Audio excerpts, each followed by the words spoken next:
राधे राधे सभी भक्तों को। आज हम उस पल को जिएंगे जब वराह अवतार हुआ था। क्या कारण था जब भगवान विष्णु को एक सुकर रूप में आना पड़ा। किरणें अचानक बुझ गईं। ब्रह्मांड का संतुलन एक झटके में चरमरा गया। महर्षि कश्यप के आंगन में दो असुरों हिरण्याक्ष और हिरण्यकशिपु ने जन्म लिया। उनका अहंकार जन्म लेते ही पहाड़ों से भी विशाल हो गया। हिरण्याक्ष ने अपनी भुजाओं की शक्ति का प्रदर्शन करते हुए पृथ्वी को अपनी पकड़ में लिया और उसे समुद्र की अथाह गहराइयों में ढकेल दिया।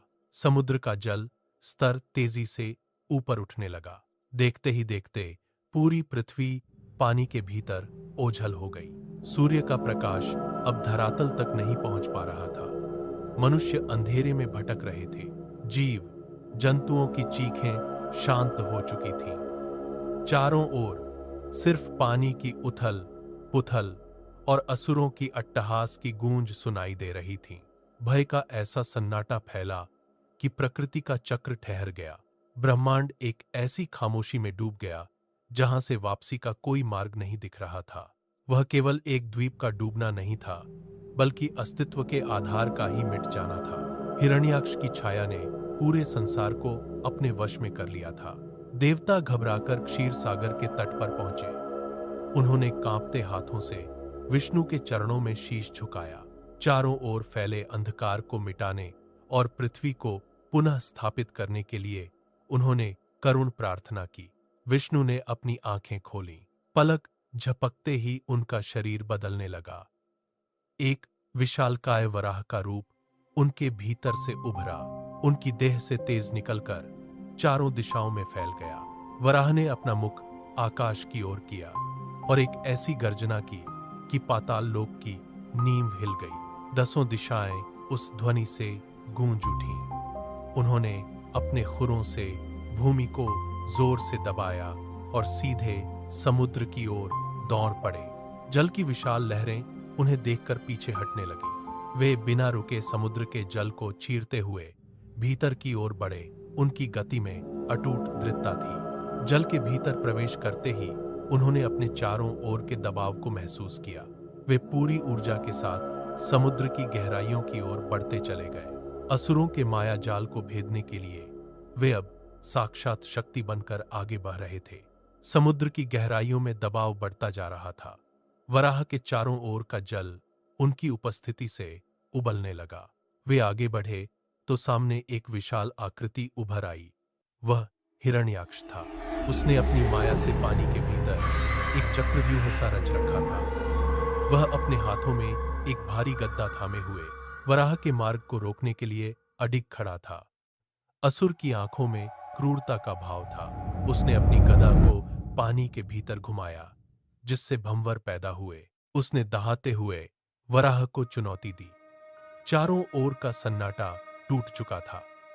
वराह ने अपना स्थिर मुख असुर की ओर मोड़ा। दोनों के बीच की दूरी कम होती गई। हिरण्याक्ष ने गदा को कसकर पकड़ा और वराह के प्रहार को रोकने के लिए अपनी पूरी शक्ति को केंद्रित किया।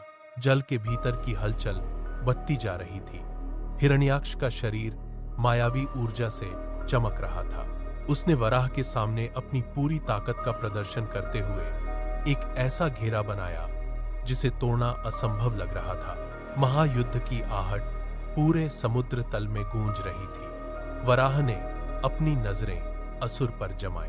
एक पल के लिए समय जैसे ठहर गया।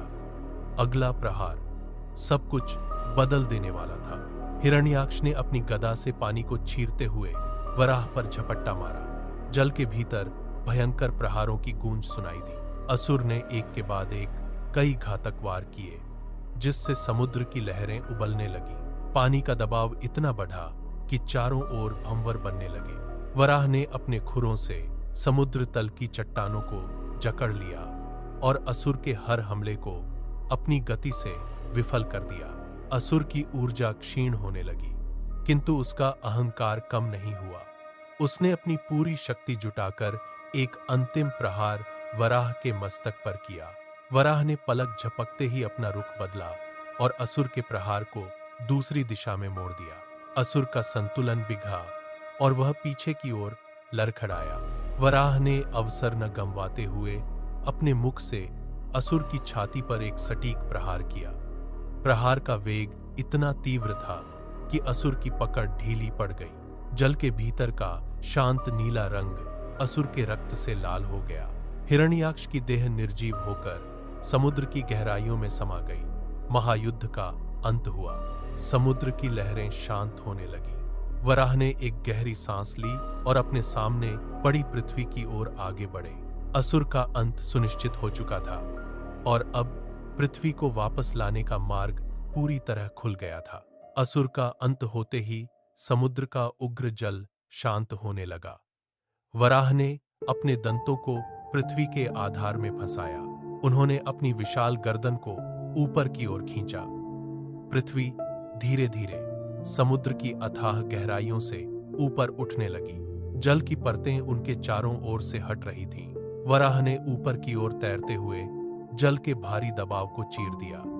जैसे ही वे समुद्र की सतह तक पहुंचे, जल की बूंदें उनके शरीर से झरने की तरह नीचे गिरीं। उन्होंने पृथ्वी को सावधानी से अपने दंतों पर संतुलित रखा। वे सीधे ब्रह्मांड के केंद्र की ओर बढ़े। वहां पहुंचकर उन्होंने पृथ्वी को उसकी मूल कक्षा में धीरे से स्थापित कर दिया। ब्रह्मांड का डगमगाता संतुलन पुनः स्थिर हो गया। सूर्य की किरणें सीधे पृथ्वी की सतह पर पड़ी। अंधकार छंट गया और चारों ओर प्रकाश फैल गया। आकाश में देवताओं का समूह प्रकट हुआ। उन्होंने प्रसन्न होकर वराह पर पुष्पों की वर्षा की। पृथ्वी अपनी धुरी पर फिर से घूमने लगी। अधर्म का नाश हुआ और धर्म की विजय का शंखनाद हुआ।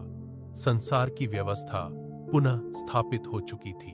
वराह ने पृथ्वी को सुरक्षित देख अपना मुख आकाश की ओर किया। शांति का वातावरण छा गया। यह विजय केवल एक असुर के वध की नहीं, बल्कि सृष्टि के निरंतर चलने वाले न्याय की स्थापना थी। अगर आपको यह पौराणिक कथा अच्छी लगी हो और आप ऐसी ही और कथाएं अनुभव करना चाहते हैं, तो कमेंट जरूर करें। राधे राधे।